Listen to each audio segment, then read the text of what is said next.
La plus grande de nos richesses ne se mesure pas en millions. Nous vous faisons découvrir des ovnis pour vous permettre d'en devenir un, vous aussi. Sportifs, entrepreneurs, artistes, ils nous partagent chaque semaine leurs récits de véritables trésors d'informations.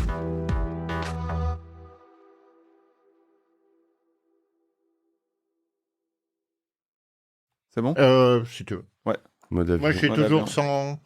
J'ai démarré, on a dit qu'on faisait à la... On y va, de manière authentique. Donc, salut Alexandre. Bonjour. Ça va ? Ça va, super. Ouais, c'est la deuxième fois qu'on serre la main, puisque je l'ai fait il y a 4 minutes. C'est vrai. Moi, je suis ravi de rencontrer un de mes associés devant des caméras, en fait. Donc, vous allez voir, ça se trouve, on va pas du tout s'entendre, mais c'est possible. C'est marié au premier regard, mais en mode qui veut être mon associé. Mais M6, ils ont mixé les émissions, là. Ça va ? Ouais, ça va, Très super, bien. on met les casques, ouais. Non, on n'est pas obligé. Je faisais juste un petit... Je voulais voir un peu si les micros étaient bien. On peut les enlever. On les enlèvera au fur et à mesure. Okay. Bon. Alors, je te laisse la... Ouais, écoute, l'idée, c'est OVNI avant OVNI. Ouais. Et donc... Alexandre fait partie des gens qui ont soutenu OVNI dès le départ, premier souscripteur, et qui a même aidé à monter la société de gestion. Et je trouvais ça cool que vous vous rencontriez pour la première fois, et puis de le faire dans ce studio qui est le tien, et qu'il te raconte un peu l'aventure qu'il a vécue, et puis qu'on écrive un peu les prochaines années, les prochains mois ensemble, et où est-ce qu'on veut aller. Déjà, moi, j'ai une bonne surprise. C'est que je me marie à un gros geek, vous voyez, parce que vous voyez peut-être pas le côté de sa casquette, mais quand on a une casquette Zelda, allez, 40 ans passés... Alors, merci de me rajeunir. J'ai 50 ans et je suis un geek. C'est à peu près le seul truc que je vais confesser ici, depuis tout le temps. Donc, et super content que tu remarques. Je tenais à cette casquette, j'aurais pu mettre la casquette OVNI, en fait non. J'ai mis le t-shirt et c'est déjà pas mal. Mais non, geek, c'est ce qui définit toute ma vie, en fait. Donc, c'est bien, et c'est vrai que c'est cool parce qu'on parlait de la complémentarité de ce que tu crées aussi, Arnaud, autour d'OVNI. Et je crois vraiment que c'est une joyeuse complémentarité aussi avec des caractères qui peuvent s'ajouter. Voilà, il va falloir qu'on ajoute des femmes à tout ça quand même. Il va falloir qu'on se débrouille. On y travaille ardemment. Bon, ravi. Alors, moi, tu sais quoi, j'ai pas fait mes devoirs un peu exprès pour te découvrir comme tout le monde ou comme une partie ici. Donc voilà, je te laisse la main. Je le connais par cœur. Non, mais alors, Mathieu, sur ses podcasts à lui, il demande toujours à ses invités de se présenter. Alors, moi, j'aimerais bien que tu le fasses de façon assez rapide, parce que moi, je te connais par cœur, mais Mathieu, lui, assez peu. Et donc, que Mathieu et les gens qui nous écoutent puissent découvrir qui est Alexandre Génie. Eh ben Alexandre Génie, 50 ans, donc pas 40, c'est gentil de m'avoir rajeuni. Geek, et c'est ça, moi j'ai commencé à coder des ordinateurs alors qu'ils avaient 2 kilos de mémoire, et c'est ça qui a drivé toute ma vie. J'avais la chance dans les écoles, et les grandes écoles, d'avoir des facilités. J'ai fait ça, et sorti des grandes écoles, qu'est-ce que je fais ? J'envoie 2 CV, 2 boîtes de jeux, et je fais du jeu vidéo. Donc un infogramme et puis une autre, les deux me prennent.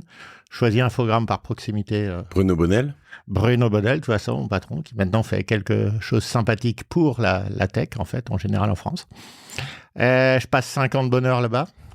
C'est très bien, mais c'est une industrie qui est très dure. dans les années 80, du coup, non ? Là, c'était 98-2004. Ah oui, ouais. tardif. Je suis rentré, on était 1000. C'était quoi les jeux ? Alors, j'ai bossé sur un paquet de jeux, 6, 7, aucun n'est sorti. Ah merde. Ça explique pourquoi Infogrames, d'ailleurs, à un moment donné, ça se passait pas très bien là-bas. Et j'ai très vite compris, j'ai appris à coder. Donc, en tant que geek, savoir coder, le jeu vidéo est quand même une des meilleures écoles qui existent. J'ai aussi appris ce qu'il faut faire pour mal manager. Ils n'étaient pas terribles à ce sujet-là. Et des erreurs stratégiques de base. Pour te faire monter dans la hiérarchie, toi, très bon codeur, tu vas devenir manager. Oui, je l'ai bien fait cette erreur aussi quelquefois. Ouais. C'est une erreur classique, et là je l'ai vu en live ce que ça donne. Donc, de très bons codeurs, tu perds le bon codeur, puis tu récupères un mauvais manager. Le mauvais manager fait qu'il y a d'autres qui se barrent, et tu perds aussi le deuxième bon codeur parce qu'il se barre à cause de son copain qui a fait... Enfin bref, tout ce qu'il fallait pas faire, c'était très cool.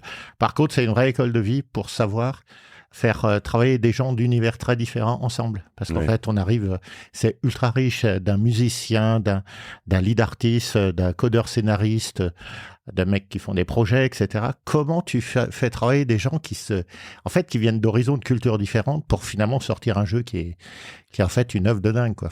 C'est une approche, ça peut paraître un peu chelou, mais à la fois c'est plus artistique du code quand tu viens dans le jeu vidéo. Enfin, je dirais être capable justement d'intégrer tout ça, même si dans tous les... Maintenant, on voit quand même que le design et l'UX sont des choses très importantes dans le reste du code. Le fait de passer par le jeu vidéo, justement, je m'étais pas rendu compte de l'intégration, de l'injection jusqu'à la musique, en fait. Et tout ça, t'es vraiment sur une œuvre en tout cas, d'art, je sais pas. Mais... Moi, je le considère vraiment, on dit que c'est souvent le 9e art, c'est pas à moi de juger, je sais pas. Là, t'es obligé de comprendre tous ces univers pour que vraiment la sauce, elle prenne, aussi bien d'un point de vue des équipes, mais vraiment dans l'œuvre qui est livrée au client. Et ça, c'est vraiment quelque chose qui est très bien. C'est aussi une très belle école de la bricole.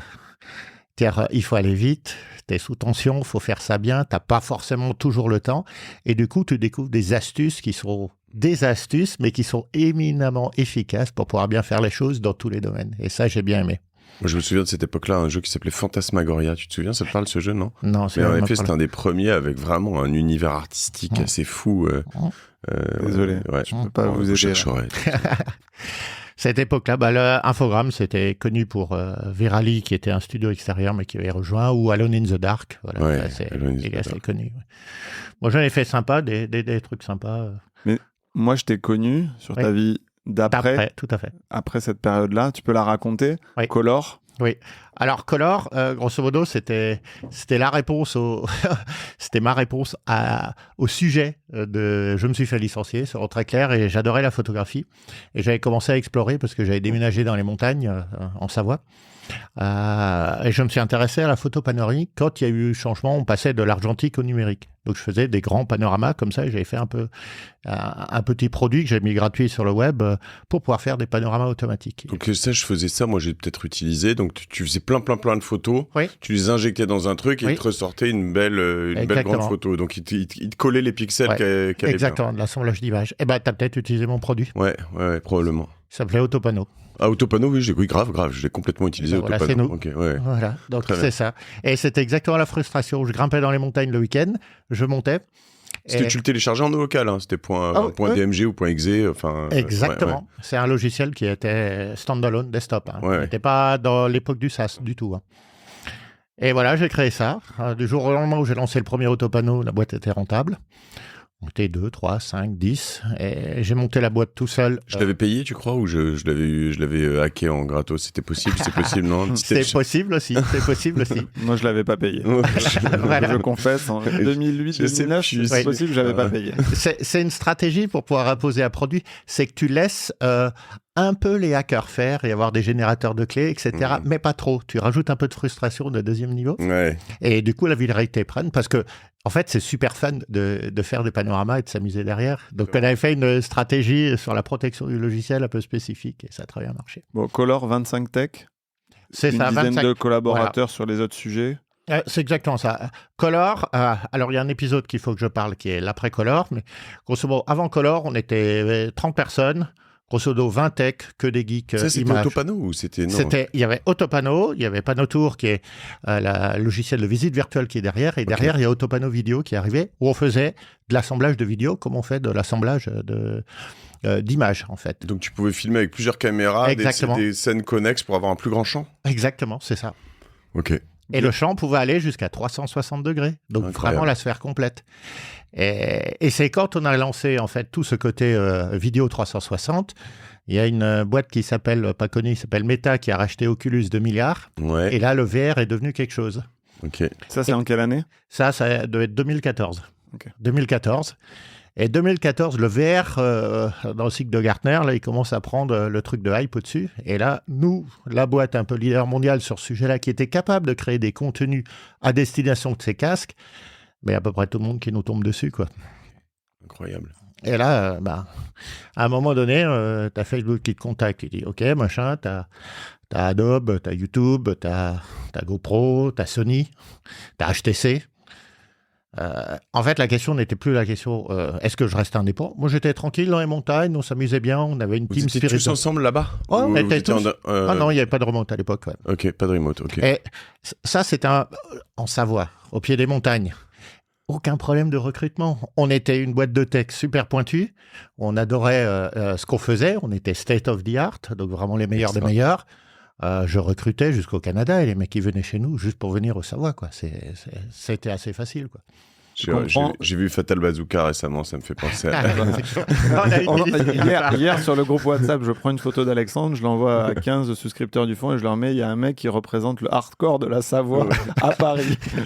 Figurez-vous quand même que je connaissais certaines des chansons de Fatal Bazooka de Michael Youn et puis je sais plus, je crois que c'était dans un train avec ma fille et je me rends compte que je l'ai jamais vu. Elle me dit mais tu l'as vu Fatal? Je dis non, je crois pas. Donc je l'ai regardé pour la première fois récemment et on a beaucoup ri. Mais à un moment elle a été très déçue parce qu'elle m'a dit mais attends, mais je comprends pas, mais c'est pas un vrai chanteur? Elle a quand même 11 ans, ça faisait des années parce que je lui faisais écouter 2-3 trucs et elle me dit c'est pas un vrai rappeur. Je dis non, tu sais, c'est un peu... Bon, Michael, si tu nous écoutes, on veut bien te recevoir sur le podcast OVNI pour parler de ton aventure. Et où ça en Savoie, pardon, Alors c'est Chambéry, voilà, okay, côté de Chambéry, donc vraiment au pied des pistes, etc.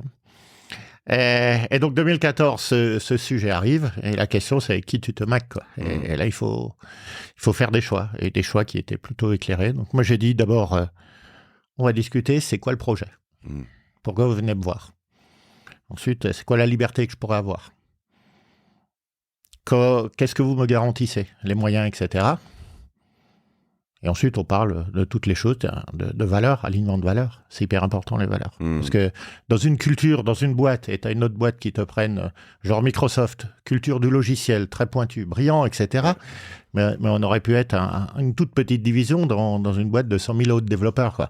Ils auraient pu apporter beaucoup de choses, mais je trouve que le match culturel n'était pas bien. C'est pas que j'aime pas mes collègues de Microsoft, quoi, mais ça allait moins bien. Et l'évidence s'est assez vite imposée, c'était GoPro. GoPro, une boîte de hardware dont on était fan, parce que finalement, on en achetait un paquet des GoPro pour en mettre 6 ensemble pour faire de la vidéo 360. Et il venait avec le projet. C'est votre équipe qui va construire la GoPro 360 avec nous, quoi. Ouais, donc vous étiez vraiment une grosse partie du soft dans une boîte de hardware, quoi. C'est un peu ça. Exactement, ouais. Et il me donnait la division aussi professionnelle. C'est-à-dire, on a fait des caméras professionnelles. Le Omni, par exemple. Omni, c'est une caméra à 5000 balles.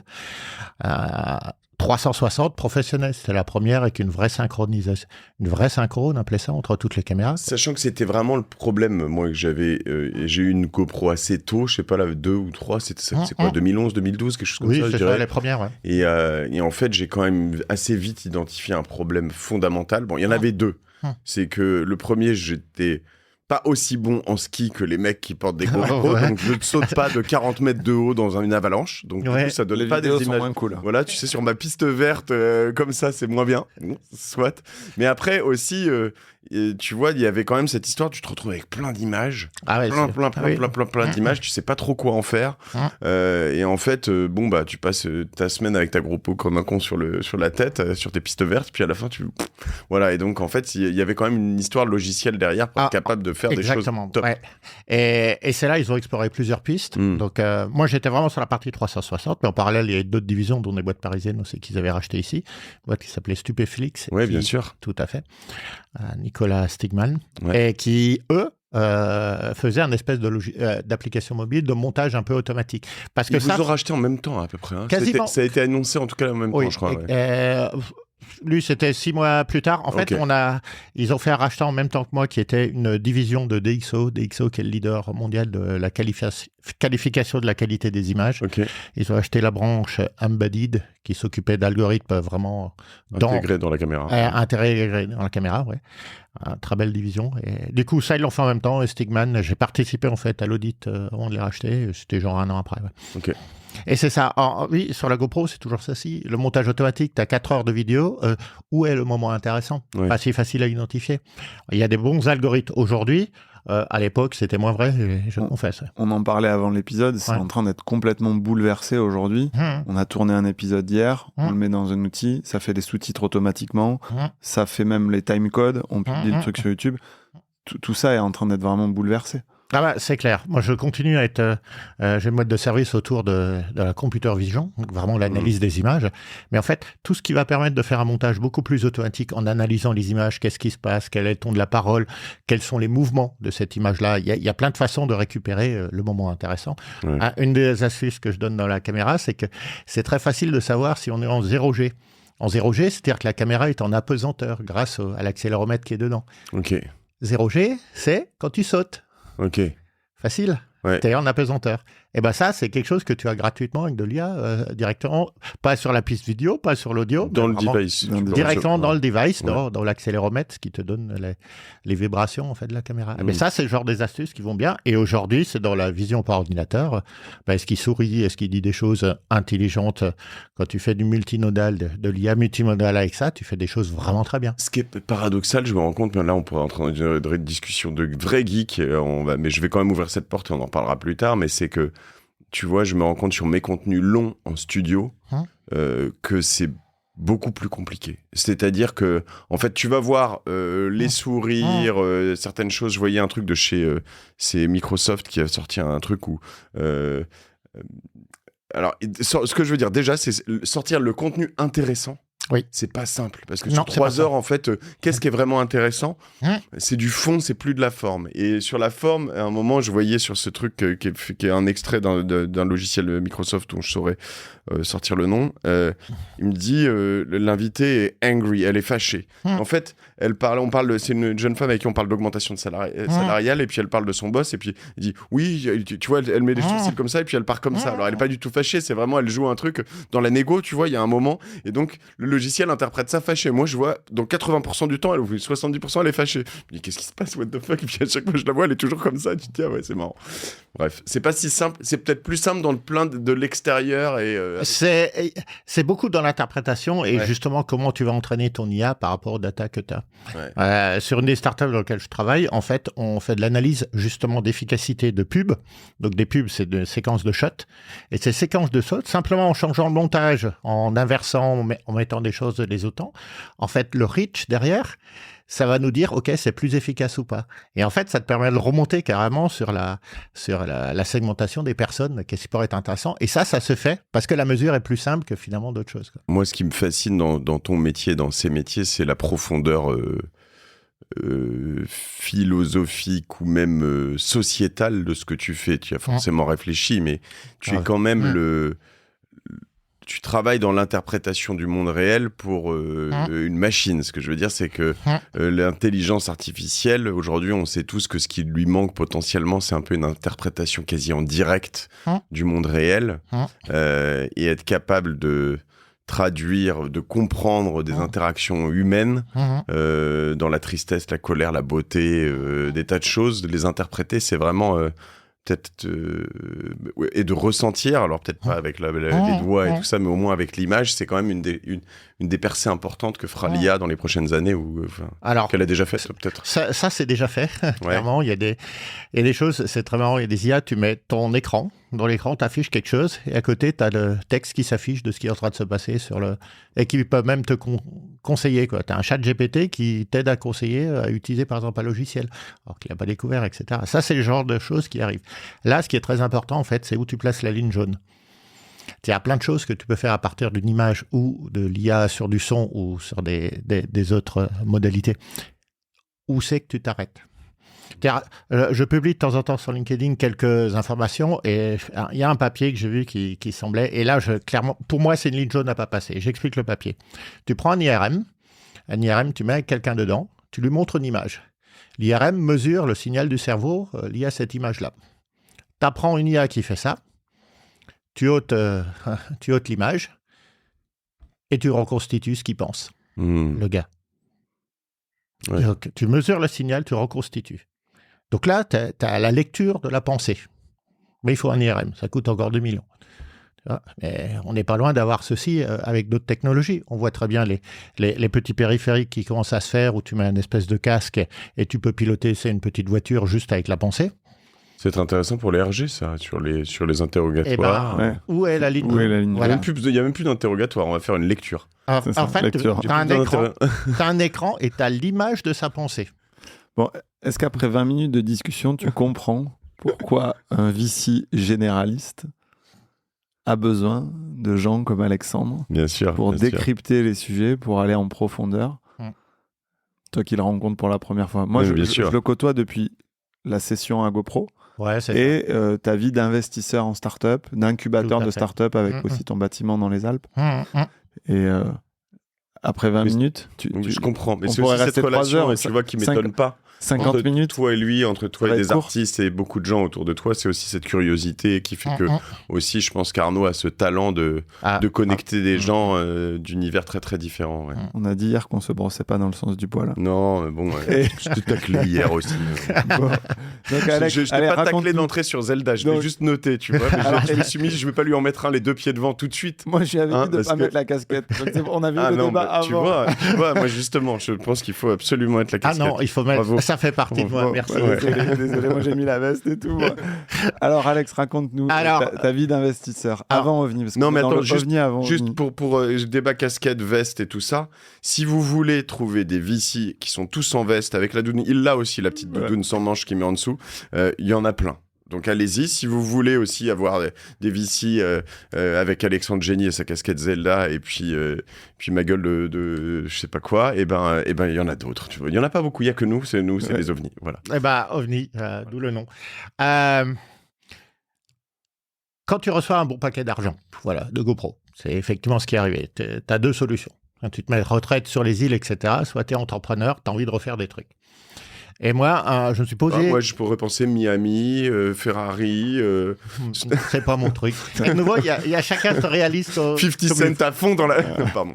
Je dis pas que de temps en temps, je bois des bonnes bouteilles. Voilà. Toi, C'est ça à peu serait près pour vivre. Rage Against the Machine, c'est Ouais, ça c'est clair. dans la voiture. Ah, si je peux Donc, les, c'est pas le les même voir style. un jour, oui, Ouais. c'est clair. Malheureusement, ils sont un peu malades. Bref, sujet à part. Donc, je me suis posé la question du pourquoi j'ai envie d'investir. Et je me suis dit, j'ai envie d'investir sur des entrepreneurs comme moi, mais qui ont 10, 20 ans de moins, et je vais les aider et mentorer autour de ceci pour qu'ils arrivent mieux que moi. Parce que moi, j'ai souffert de la solitude de l'entrepreneur tout seul. Dans la tech, dans les Alpes, tout seul, faire un truc, se faire acheter par GoPro, clairement, j'étais déjà un ovni et j'avais personne à qui parler à l'époque. C'était compliqué, quoi. Et ben, c'est ça. J'ai donc investi d'abord dans des petites startups locales, en mode BA, ensuite en mode plutôt club deal. Et ensuite, tu dis, par rapport à l'apprentissage de ceci, c'est très clair qu'à un moment donné, il faut passer à l'échelle industrielle, carrée, propre de OVNI. Et OVNI, c'est grosso modo 7-8 ans de parcours autour de l'investissement. Mais en parallèle, il y a en même temps le côté j'ai envie d'aider les entrepreneurs, j'ai envie de les mentorer, j'ai envie de dire, moi les conneries, je les ai tous faites. J'ai investi dans des startups, elles sont plantées parce que j'ai pas vu ça, parce que j'ai pas vu ça. J'aime bien être pragmatique, être mentor pragmatique mais opérationnel peu, parce que j'ai pas le temps sur ceci, mais donner les bons conseils. Et ça, je l'ai fait dans le Hub des Alpes. Le Hub des Alpes, c'est un bâtiment de l'entrepreneuriat, très simple, très beau bâtiment, restaurant, salle de séminaire et des experts. Parce que le cercle vertueux que j'ai mis là-bas, c'est très simple. La start-up, quel que soit le sujet qu'elle fasse, c'est elle doit... Il y a débat sur quel que soit le sujet qu'elle fait. Je rentre Ça pas dans passe, ce hein débat-là. Ouais, Il est 8h30. il y a débat. Je me posais la question, Ouais. je sais pas. En fait, elle a besoin d'expertise autour. S'en fout, il y a une IA qui va corriger ça. Toi, Exactement. Tu vas te démerder. Et hein, ça tu a vois. modifié en plus les Ouais, lèvres. c'est bien, Comme ça, on verra pas qu'il y a Lip 5 qui a un truc. Stratégie de communication, business coach, comment tu gères tes réseaux sociaux quand t'as personne, toi, etc., etc. Et ben, j'ai pris des experts qui ont chacun leur boîte dans ce sujet-là. Je dis, viens, loue-moi un bureau. Moi, je vais trouver des clients. Parce que j'avais besoin de ceci. Comment tu fais pour un peu mieux sécuriser tes investissements quand tu fais du BA? C'était à toi les bureaux? Oui, j'ai tu construit les le achetais? bâtiment, c'est Ok. le mien. C'est le mien. Pas con, il a fait un petit MRR, il s'assure. Loue-moi les bureaux, et puis après, je m'occupe de toi. Écoute, À un moment donné, il faut être pragmatique aussi. Hein. Ça m'a permis aussi d'être... oui, il y a une indépendance aussi que j'aime, mais Ouais. qui permet d'avoir un vrai esprit de communion. Le hub, c'est vraiment ce concentrateur. Tu connais l'Unabi? Olivier chez- Tom. Ouais, non, ils sont chez toi? Alors, ils sont à Chambéry. Ouais. C'est mes meilleurs potes, je dirais. On adore l'Unabi, je les connais pas bien, mais on les connaît de loin, on a bossé avec eux. Ouais. Eh ben, voilà. Et il faut qu'ils viennent de Olivier Tom serait super content de venir ici. On est va à les l'astuce. inviter. Ouais, franchement, ils sont top. Et vraie expertise dans la partie mobile. Hein. Ouais. Je Donc, pense que c'est un des tous meilleurs. anti-Covid. Tous notamment. anti-Covid, oui. Des trucs bancaires, là, ils ont un truc de seconde main aussi où il faut leur application. Je connais pas vraiment le portefeuille de leurs clients, quoi. Nous, on fait une app, on va faire une app ensemble. Okay. Donc, nous, on fait la tech computer vision. Ils vont faire ceci. On n'est pas encore prêt vraiment à l'avoir, mais Ils sont combien? Il doit être une vingtaine. Okay. Mais que des top. Trop bien. Ouais. Bon, donc tu comprends. Je rencontre Alex 2018, je pense, grâce à Émeric Léger. On va le saluer aussi au passage. Émeric. Parce que moi, tu sais, donc tous les mois, je contactais des business angels. Puis je tombe sur un business angel dans les Alpes qui me dit « Mais viens nous voir et tout. » J'avais la flemme. Je dis « Bon, allez, j'y vais. » Et puis là, j'arrive dans ce bâtiment incroyable. Tout noir, 3 étages, resto magnifique, la vue sur les montagnes enneigées et tout. Et je rencontre l'équipe, Alexandre, enfin ce club de business angels, 8-10 business angels qui s'étaient mis en commun. En fait, ils faisaient comme moi, avec mes associés, dans une autre région. Et ils avaient fait le même chemin. Ils avaient investi, ils avaient pris des tôles, ils avaient eu quelques succès. Et en fait, on se dit, on a envie d'aller plus loin, mais on n'a pas envie de le faire chacun dans notre coin. On va le faire ensemble. Parce que moi, j'avais pas le génie de la tech. Eux, ils n'avaient pas, je pense, l'investisseur discipliné, etc., qui avait aussi l'énergie, la motivation de lancer une société de gestion. Et c'est comme ça que c'est né, quand je te disais l'autre jour, c'est né de la volonté de plusieurs personnes de mettre en commun de l'argent, du temps, des compétences pour faire naître la société de gestion. C'est vraiment ça, la création. Et moi, j'aimerais, Alex, toi, tu es toujours optimiste. Oui, c'est aussi pour ça que je t'ai choisi, qu'on s'est choisi, je pense. Tu as une culture du risque maîtrisée. Et en fait, je trouve que tu vois la vie comme un problème mathématique. Et quand j'arrive avec mes problèmes, toi, tu as toujours une solution et tu me dis, attends. Il y a ça, il y a ça, il y a ça. Tu prends tous les paramètres. Et en fait, on arrive avec des problèmes et on repart, on est positif et heureux. Est-ce que ça a joué dans ton aventure Color GoPro? Est-ce que ça joue dans le coaching que tu fais au niveau de tes investissements? Raconte-moi un peu. Oui, je ne vais pas dire que j'ai inventé une méthode ou un truc ici, mais on m'a beaucoup fait cette remarque-là, et encore il y a quelques jours de mon ex-DG. En fait, de temps en temps, il faut oser prendre des risques. Je disais à mon équipe, l'équipe de tech à l'époque, vous voulez 2 jours, 3 jours, 5 jours pour faire tester un truc? Testez. On vous sort du rush de l'opérationnel, testez. Ça ne marche pas, c'est pas grave, parce qu'on va apprendre quelque chose. Même si ça ne marche pas. Et c'est ceci, de temps en temps, il faut dédier, je ne sais pas, 10-15% du temps à tester des nouveaux trucs. C'est à une époque, chez Google, ils appelaient ça le Friday, il y avait ce fameux vendredi. En fait, c'est culture de tester sans avoir peur de se faire taper dessus, d'avoir vraiment l'autorisation de faire. Ça t'ouvre sur des tas de sujets. Et ensuite, ma deuxième croyance qui va avec ceci, sur la culture du risque, c'est la systémique. C'est que de temps en temps, quand on pose la définition, être innovant, c'est quoi ? Innovant, tout le monde pense, et en particulier ici, par exemple, ce podcast, on va faire ceci, on va faire ça, on va avoir une tech super bien, on va mettre de l'IA, on va faire tout. Non. De temps en temps, c'est juste simplement comment tu accèdes au marché. Tu fais le petit contrat qui va bien avec ceci à tel endroit qui paierait, et tu as verrouillé le marché sur des milliards, quoi. En fait, l'innovation peut aller dans n'importe quelle dimension. Tech, commerce, finance, RH, produits. Ouais, tu me fais penser à un truc qui a changé la donne chez Cosa Vostra, chez qui on est, l'agence. C'est qu'on proposait à nos clients... En fait, à un moment, un des gros succès qu'on a eu au tout début, c'est que j'ai un gros réseau dans la presse et les médias. Et on proposait à ses clients d'aller chercher des aides. Il y avait Google qui proposait des aides pour la presse, le Fonds pour l'innovation numérique de la presse. Il y avait... le FRON stratégique pour le développement de la presse de l'État, etc. Et nous, on leur disait, si tu veux, je vais te chercher des aides. On essayait de leur vendre des missions à 30, 40, 45 000 euros. Ils nous disaient, non, mais j'ai pas 45 000 euros à mettre dans une mission d'innovation. On n'y arrivait pas. Puis un jour, j'ai trouvé une boîte. Ils me disent, non, mais j'ai pas d'argent. Je dis, écoute, c'était mon ancienne boîte. Il se trouve que c'est une boîte que j'avais vendue. Et je leur dis, ok, je vais te le choper, mais je prends 15% de ce que je te gagne. Et puis on est allé leur chercher 300 ou 400 000 euros. Tu te dis, attends, 15% d'un truc. Alors, il y avait dedans un aléa, c'est que tu n'es pas sûr de gagner. Il faut quand même aller le chercher. Et donc, à la fin, on a fait un contrat qui était un gentleman agreement de, honnêtement, je pense, 8 lignes. Alors après, on l'a rallongé un tout petit peu parce qu'il y en a qui nous magouillaient un peu dedans quand même. Mais on a dû passer à 2 pages. Il y avait 5 000 euros de upfront parce que sinon, en fait, il y en a, ils nous répondaient même pas. En fait, ils disaient, je vais peut-être choper une com et puis voilà.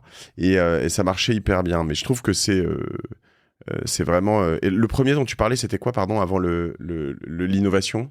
Eh ben, ça peut être tout sujet. C'est accès au marché. Et là, typiquement, tu as abaissé le coût d'accès au marché. Quoi. Oui, mais et tu parlais d'une autre action avant, pardon, dans tes deux... Ah, la prise de risque. La prise de risque. Exactement. Ouais. La prise de risque et l'innovation. Ah oui, et oui, le fait de tes employés et de les envoyer, de les faire tester des choses. La semaine dernière, moi, en fait, je me rends compte aussi que je suis malheureux quand j'ai plus le temps. Moi, mon problème, mais nous trois, j'imagine, mais le problème, c'est le temps. Et la semaine dernière, j'ai eu un enregistrement annulé. Et je me suis collé 2-3 heures sur ChatGPT à faire MyGPT pour la première fois et puis aller tester des trucs d'analyse, etc.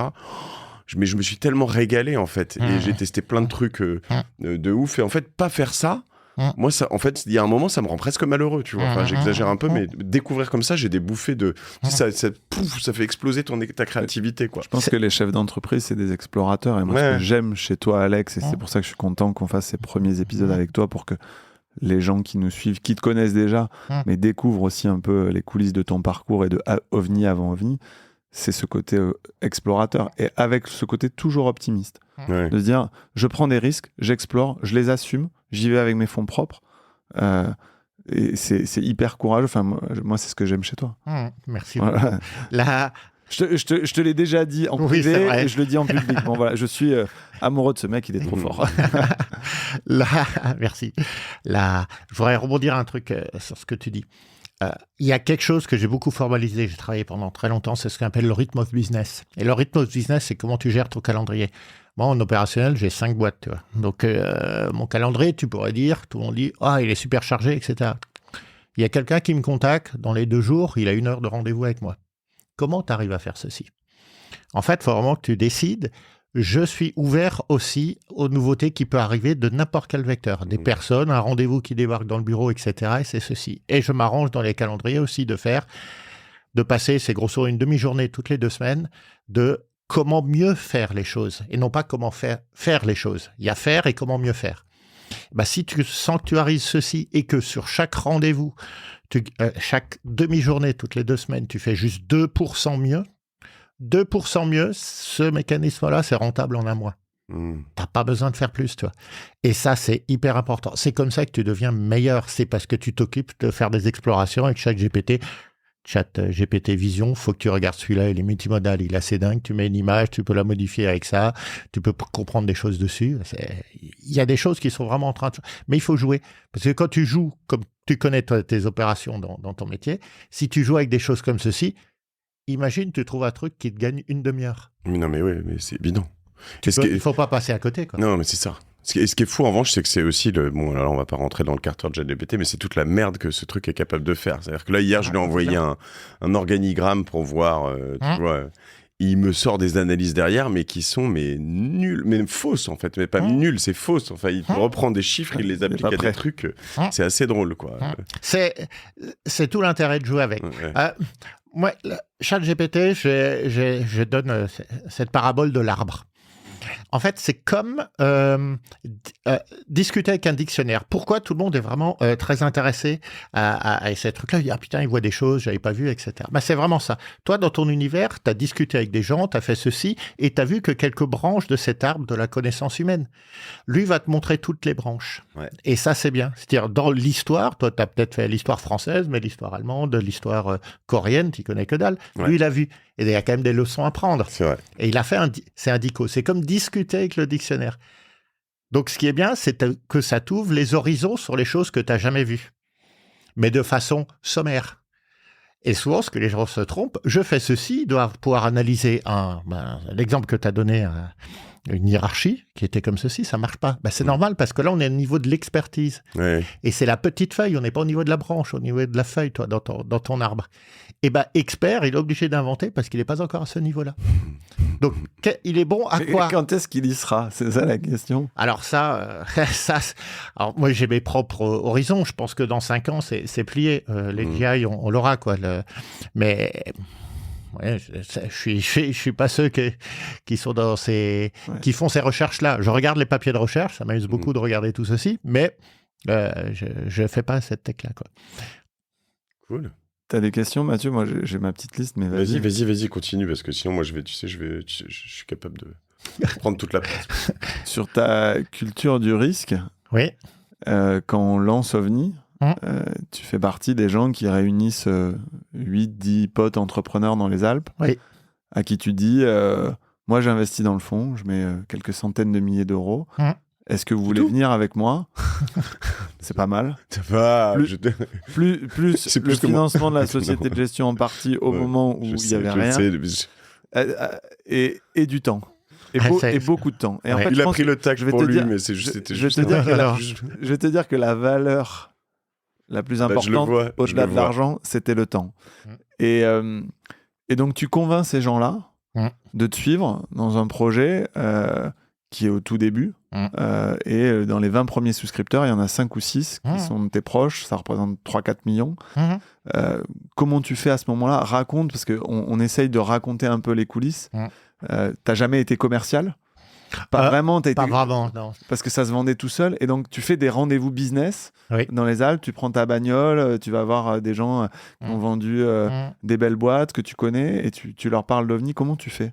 Alors, moi, c'est très simple. C'est que à partir du moment où tu as un certain patrimoine, en fait, grosso modo, tu vas commencer à mettre, je fais un peu d'immobilier, des trucs, et c'est exactement aussi mon profil, et pour sécuriser ta famille, tes proches, voilà, et c'est très cool. Mais derrière, en particulier pour ces personnes-là, qui sont tous des entrepreneurs, en fait, ils adoreraient donner plus de sens à leur argent, au-delà simplement du rentable financier, que de toute façon, ils ont déjà sur les placements qui est plus sécure. Et bien, c'est ceci. Qu'est-ce que vous avez envie de rêver? De quoi rêvez-vous? Ceci. Est-ce que ça vous plairait de rencontrer des nouveaux entrepreneurs qui rentrent sur le marché, mais pas les mauvais, la crème de la crème, vraiment les gens, et vibrer un peu avec eux comme ce que vous avez fait il y a 20 ans. Et quand tu parles vraiment à ces personnes-là de leur expérience, que tu creuses, comment ils ont créé la boîte, je sors du garage, j'ai fait ceci, j'ai eu cette idée-là, j'ai choisi ce métier-là parce qu'il y a eu ceci, puis j'avais vu, etc. Et quand tu le montres, les startups dans lesquelles on a investi, tu dis, putain, je me revois il y a 15-20 ans, quoi. C'est ça qui les fait vibrer. Et en fait, je parle que de ça. Parce que tout le reste, évidemment, on a les éléments de réassurance classique. C'est une société de gestion agréée AMF. Il y a un vrai processus de pipeline, etc., de deal flow pour pouvoir arriver à sélectionner les meilleurs des meilleurs. Et l'appel qu'on fait... En fait, les éléments de réassurance, ils s'en foutent. C'est le pourquoi qui est vachement intéressant pour eux. Et c'est comme ça que je les convainc. Tu vas venir avec nous parce qu'on va te faire vivre des aventures qui sont cool avec des gens qui sont cool et qui changent et qui peuvent vraiment avoir un impact. Donc la performance financière de l'investissement devient presque secondaire pour ces gens-là au moment où tu les convaincs? Toujours. Alors, c'est important.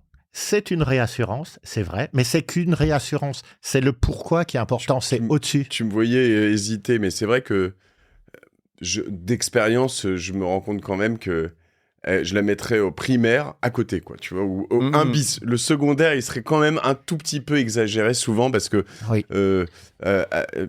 tu vois, tu as toujours quand même en tête, et nous aussi on l'a, tu vois, pas se mentir de ce moonshot, peut-être se dire, bah si on fait 2 moonshots, en fait ça va changer toute la strate du plan, enfin l'objectif de ce fonds, et puis même dans l'aventure humaine, le moonshot, il est rigolo, en fait. Bien tu sûr. vois. Non, mais il faut le vivre. Ouais. Moi, le jour où Jean-Baptiste Hiron m'appelle pour me dire on est en train de lever 50 millions, je t'assure que tu t'en rappelles toute la vie. Tu sais où tu es, à l'endroit précis où tu as ce coup de fil, les 3 minutes avec le patron. Donc, c'est de l'adrénaline, en fait. C'est l'adrénaline que tu as vécu chez Color, qu'on a vécu chez Neo Télécom, que tu vis chez Cosa Vostra. Et je pense que par procuration, en tout cas aujourd'hui, les 70-80 souscripteurs, ils viennent chercher ça. Parce qu'ils reçoivent des newsletters, parce qu'ils viennent sur des events et ils vivent. Et ils rencontrent. Ils rencontrent. Ils rencontrent. Et c'est ça qui est vraiment... Parce que tous ces gens-là, ils vont pas nous attendre, nous, pour faire des invests. Ceux qui vont le faire avec leur propre effort, leur propre temps, etc., pour faire du BA classique, quoi. Comme moi, j'ai commencé par le BA, mais j'avais mes propres biais cognitifs, mes machins. On n'avait pas une équipe pour pouvoir faire des choses bien. Donc, j'ai fait des très bons deals et j'en ai fait des très mauvais. Par contre, chez OVNI, tu as tous les avantages. Tu fais que des très bons deals et tu sécurises et tu as quand même l'aventure super cool de pouvoir faire des choses. Il faudrait peut-être qu'on fasse une partie ou une version des rapports de... tu vois, moi, dans certains fonds dans lesquels je suis, j'ai des rapports tous les trimestres. peut-être en mode podcast Public. ou Ah. alors soit public, je sais pas si on peut. Est-ce que tu Ouais, il y a peux des infos que tu peux partager. Mais, En fait. Il faut avoir l'accord des boîtes. Ouais, Du mais portefeuille. ouais. Et parce qu'en fait, moi, je reçois beaucoup de trucs, ça fait 42 pages, t'as 4 pages par boîte, etc. Ils veulent faire des trucs complets, mais en fait, c'est Mais trop, c'est quoi, en fait. ennuyeux. Ouais. C'est ennuyeux, c'est pas ça qui veut. Tu vibres pas avec ça. C'est cool, t'as les infos, t'as le côté financier.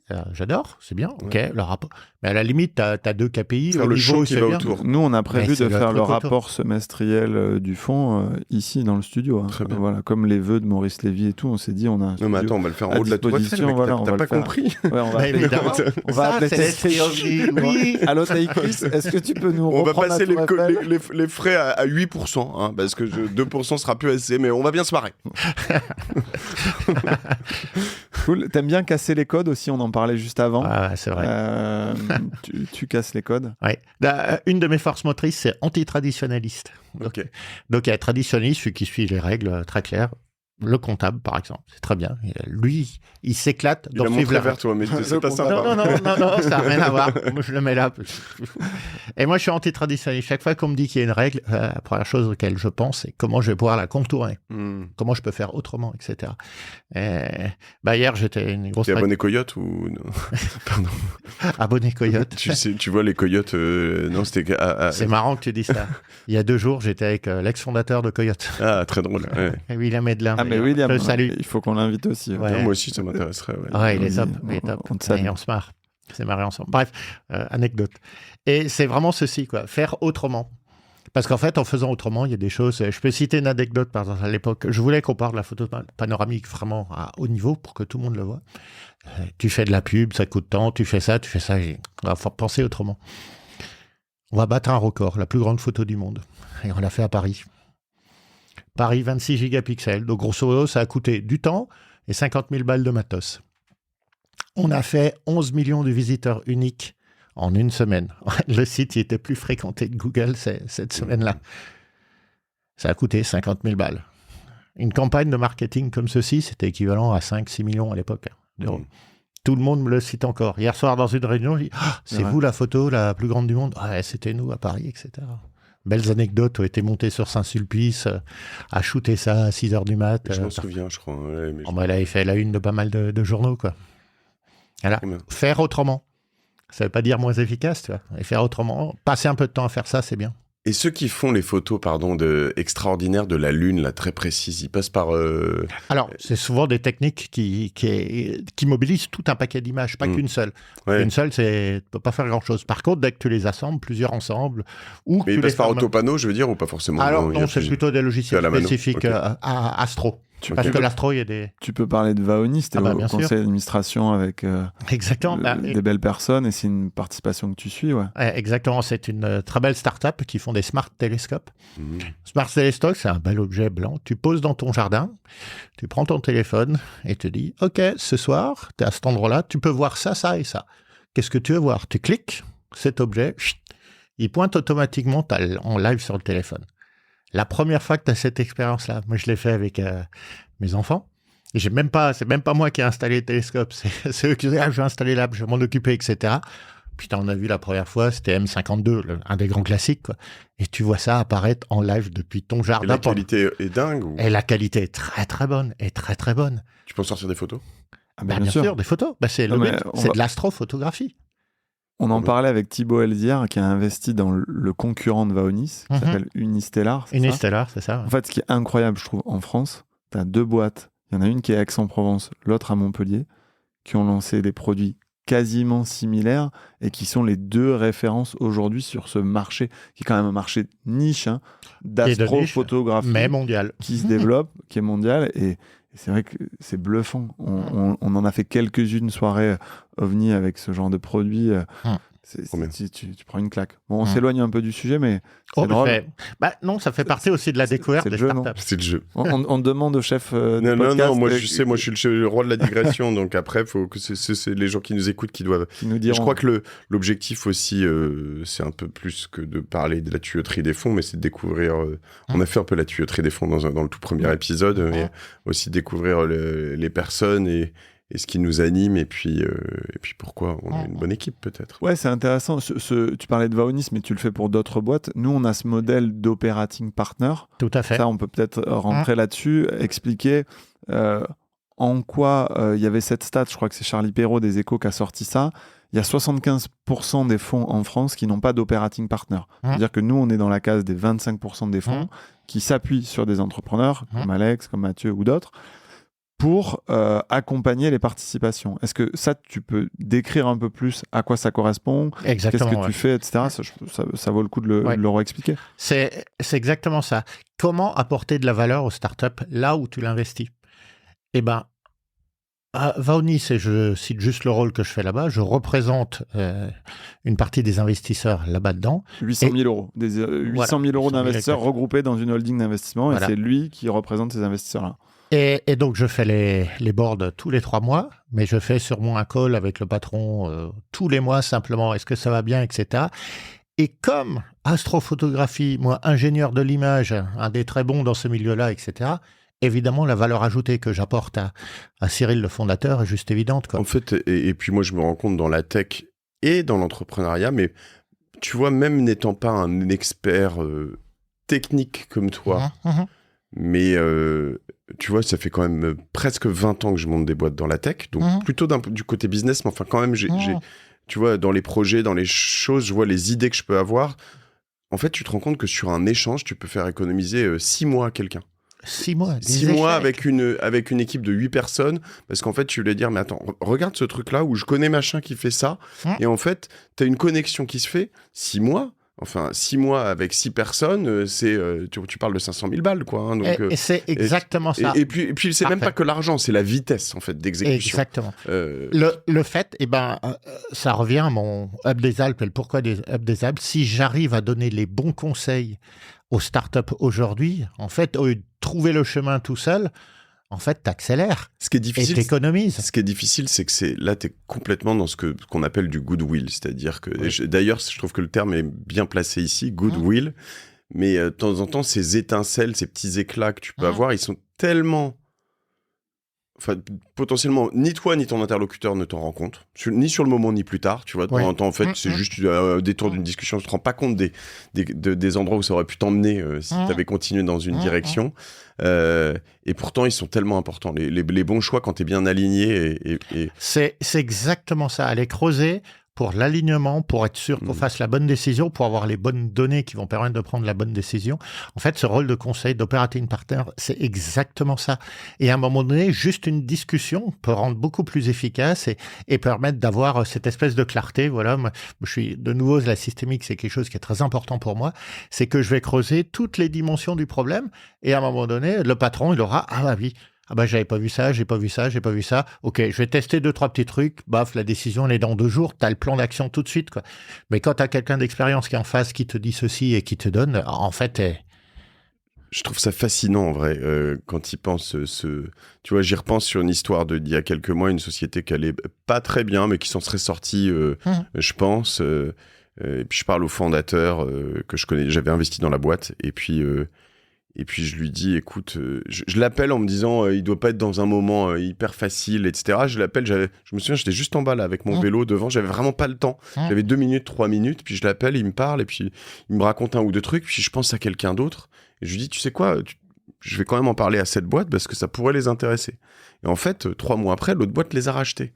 Et en fait, c'est juste... Tu vois, ce coup de fil que j'aurais pu ne pas passer, je dis pas, ils auraient trouvé probablement autre chose, ils seraient passés autre chose, je trouve ça aurait été mieux, j'en sais rien, mais à la fin, t'as le sort de tellement de personnes dans les 2 boîtes, avec en plus, à la fin, là, les 2 qui me disent, waouh, merci, parce que, en fait, moi, j'ai juste rien fait, en fait, tu vois, j'ai juste...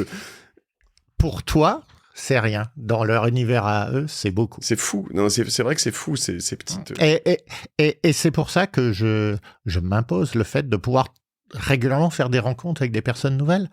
Parce que je ne sais pas ce que ça peut donner. Si je ne fais pas ces rencontres-là, s'il n'y avait pas eu ceci avec Émeric, on ne serait jamais rencontrés, je ne serais pas ici. Toi. C'est quand même un bon exemple de ceci. Quoi. Et juste, c'est une forme de super pouvoir que tu as en tant qu'investisseur, que tu as en tant que toi, entrepreneur multirécidiviste qui est au cœur de tous ces flux, de cette communauté, etc. C'est aussi une vraie responsabilité. Moi, je serais curieux de t'entendre là-dessus quelques minutes avant qu'on clôture cet épisode sur... la responsabilité que tu as quand tu investis dans des boîtes, le sérieux avec lequel tu le fais. Voilà, on en parlait sur d'autres épisodes, etc. Tu mets du skin in the game, t'es impliqué et je trouve qu'il y a ce poids, cette responsabilité. Tu prends ton rôle très à cœur. Oui. Ça a toujours été ça, c'est nouveau.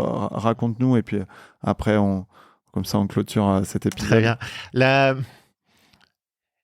Je vais citer un philosophe contemporain, Fellow ne le fait pas, il n'y a pas d'essai, pour ceux qui connaissent la référence, ça sera un truc de geek. C'est exactement ça. Quand un entrepreneur me contacte et qu'on fait des choses ensemble, en fait, on le fait bien et je passe le temps qu'il faut pour pouvoir décortiquer et faire ceci, parce qu'il n'y a pas le choix, quoi. Il faut vraiment le faire, il faut le faire bien, c'est ça, quoi. Ouais. Ensuite, il a mon portable, il m'envoie des Slack, j'ai des méthodologies pour faire ceci, je trouve les bonnes réponses si de temps en temps il a besoin d'aide. Dans des coups difficiles, voilà, il y a des startups dans lesquelles j'ai investi, que j'ai planté. Le mec, je l'ai appelé le jour où c'était la liquidation, etc. Est-ce que tu vas bien? Est-ce que la famille va bien? En fait, c'est pas parce que ça s'est mal passé que c'est pas pour autant où il faut pas être toujours amis, copains, etc. et continuer, etc. parce que ça fait partie de l'analyse du risque. Le risque, en fait, c'est au niveau global. Sur les 12 ou 13 que j'ai dans mon propre fonds de BA avant, je sais que j'ai des lignes que j'ai perdues. Il y en a qui sont magiques. J'ai le moonshot. Et tu es à l'aise avec ça. Et je suis à l'aise et il faut le vivre bien. C'est-à-dire, en faisant ça et en faisant tous les efforts et en mettant les bonnes personnes aux bons endroits dans la team ou en conseil extérieur, etc., c'est forcément tu gagnes. Forcément, j'ai aucun doute là-dessus. Bon, moi, si ça vous va, je vais essayer de conclure. Je trouve que cet épisode avec Mathieu, c'était un peu un cadeau que j'avais envie de te faire et que j'avais envie de nous faire. Et donc, merci Mathieu de prendre le temps tôt ce matin. Merci. Merci à vous d'être là. Moi, j'ai trop de chance. OVNI, c'est une aventure humaine et on se fabrique des souvenirs assez incroyables. Est-ce que tu peux finir par raconter un souvenir marquant de ces 2 dernières années avant OVNI qu'on connaît aujourd'hui et qu'on raconte sur ce podcast? Par ton ancien métier DJ, l'année dernière, on est allé en montagne et j'ai pu rencontrer un DJ fabuleux là-bas. Et juste ça, être devant la scène, lui, il a fait la première partie. Puis Martin Solveig, tout à fait. Et moi, juste ça, moi, je suis comme un dingue. Moi, je suis fan de musique électronique. Juste pouvoir vivre ceci. Toi, je suis juste un enfant, là, quoi. C'est mon côté, j'ai 16 ans dans ma tête, quoi. Donc, et ça, avec les rencontres de certaines startups, là, quand je vois ce qu'ils vont faire et le fait de pouvoir être là-dedans dans cette aventure, je suis trop content de participer à ceci et de pouvoir apporter ma modeste brique à ceci. Donc là, c'est le moment de donner rendez-vous à tous les gens qui vont écouter cet épisode. Exactement. Le 23 mars 2024, c'est pas encore public, mais pour le concert de Fatboy Slim à la montagne pour rencontrer Alex et tous les spectateurs. Ça sera à Porte du Soleil. Ok, voilà. Trop cool. Donc 23 mars, pour revivre ce souvenir-là, parce que l'avantage avec ces trucs-là, c'est que tous les ans, tu peux les refaire. Exactement. Moi, je voudrais dire quand même aussi que, tu vois, hier, tu m'as dit que vous avez beaucoup hésité sur le nom. Je savais pas cette anecdote. Et OVNI... Il y avait Goodwill. Ouais, c'est pas mal Goodwill, mais OVNI, en fait, c'est vraiment mieux. Et je pense que cette entreprise est un OVNI et c'est rigolo. Et moi, je suis tous les jours plus content de faire partie de cette aventure. Pour plein de raisons, mais pour cette découverte que je fais aujourd'hui avec toi, Alex. Merci, Mathieu. Pour aussi, tu vois, l'anecdote que vous ne saurez pas, mais en fait, on essaie de vous donner tous les backstage. C'est qu'hier soir, on a enregistré l'épisode 0, tous les deux. Et en fait, cette nuit, il a bossé pour ce matin, j'avais l'épisode 0 en ligne. Enfin, voilà. Et donc, prêt, que tu vas sortir quand même plus tard. Ouais, on va sortir en janvier. Mais tu vois, ça, on peut en négocier, on peut en discuter. Moi, je m'en fous. En fait, on sort quand c'est prêt. En fait, c'est pas grave. Tu vois, ça. En fait, il faut juste avancer, aller de l'avant. Et delivery, tu vois, on avance et puis voilà. Mais tu vois, execution, delivery. Et en fait, c'est ça qui est drôle, c'est que peu importe, cherche pas à nous comparer avec des VC, mais même avec d'autres boîtes dans lesquelles je suis là, en fait, on a des idées, on les met en place, et tu vois, Christopher, que tu as vu tout à l'heure, qui est rentré, c'est pareil, en fait. On arrive, on bosse ensemble, on dit, on pourrait faire ça, demain, c'est fait. Tu vois, et je trouve ça tellement cool. Test and learn. Test and learn. Et moi, aujourd'hui, j'ai des idées, j'exécute moins parce que, enfin, si, en vrai, c'est pas vrai. Je me fouette à dire ça, mais je produis tellement de choses comme ça tous les jours que j'ai l'impression de plus exécuter, mais c'est devenu ça un peu mon métier. Et de faire des choix aussi, c'est assez marrant, mais je mets plus les mains comme ça. Et quand je vois ça, ça me rassure d'être avec les bonnes personnes, c'est cool. Eh ben, tu m'envoies tes idées, moi je fais le geek derrière et je te trouve les solutions opérationnelles. Mais de toute façon, je vais te parler de 2-3 choses après. Ça marche. Bon, on espère que vous aurez tous apprécié cet épisode, et en tout cas, nous, on s'est marré, et on a pris du plaisir, donc c'est ça l'essentiel. Je rappelle à ceux qui suivent ça sera le 2 du coup, c'est ça? Ouais, 2 ou 3, on va voir. Ouais. Ce qui est sympa, c'est donc peu importe où vous te suivez, ce sera sur YouTube, sur Spotify, sur Apple Podcast, etc. Vous cliquez sur s'abonner, et la manière de pouvoir nous aider, c'est de partager ça à des gens autour de vous, soit qui voudraient investir dans OVNI, soit qui voudraient qu'on investisse dans leur boîte via OVNI, soit qui veulent juste apprendre, qui sont curieux, qui veulent découvrir les différents personnages de notre aventure, mais surtout suivez, partagez, et comme ça vous nous aiderez. Si vous voulez investir, on est content aussi. À bientôt. Merci à tous, Mathieu, à bientôt. de ton accueil. Salut tout le monde. Salut tout le monde.